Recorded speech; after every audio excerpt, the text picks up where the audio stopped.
Good morning, good morning, good morning. This is Pastor Darrell Matthews, Associate Minister of the First Baptist Church at College Hill in beautiful Tampa, Florida. And you have joined us for the 1 minute message this morning, coming from Psalms 145, verse 9. The Lord is good to all. He has compassion on all he has made.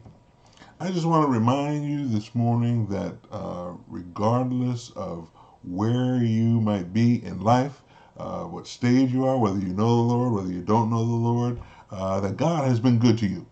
The psalmist says it right here. The Lord is good to all.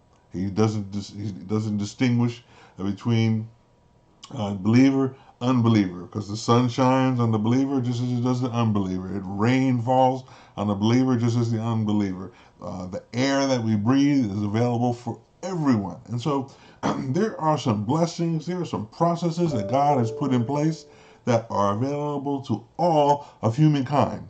Why? Because God designed this world, the cosmos, to operate that kind of way.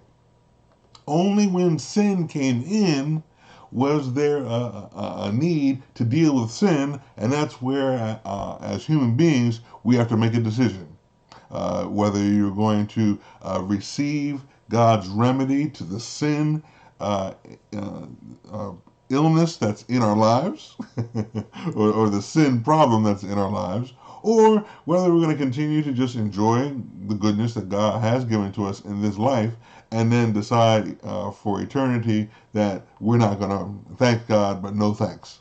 And hopefully, if you're watching me today, I hope that you make the decision to receive Jesus Christ as your Lord and Savior. He is the remedy to the sin sick soul. And even in that, the psalmist reminds us he has compassion on all he has made. When Adam and Eve messed up in the Garden of Eden, God could have wiped his hands and said, I'm done. Okay, I created a perfect world. Created some perfect people. I put them in that perfect world, and they chose to go the sin route anyway. He could have wiped his hands, but because he had compassion, he sent his only begotten Son into the world that you and I might have the right to the tree of life. And so, you want to know more about how to get in touch with Jesus, how to be saved, hit me up on my email. We'd be glad to have a dialogue with you. Amen?